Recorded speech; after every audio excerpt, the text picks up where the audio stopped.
नमस्कार मंडळी. अंडी न उकळता अंडा फ्राय ग्रेव्ही बनवूयात. यासाठी मध्यम ते मोठे असे 2 कांदे उभे पात्यात चिरून घेतले.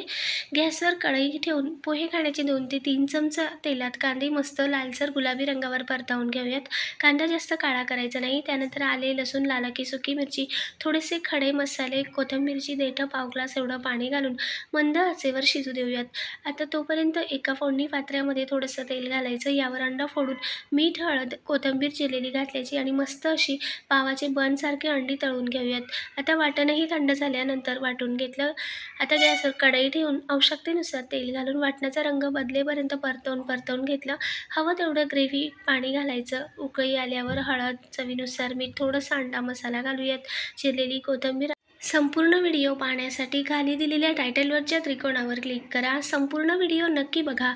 चॅनलला लाईक, शेअर, सबस्क्राईब करा. कमेंटद्वारेही सांगा. धन्यवाद.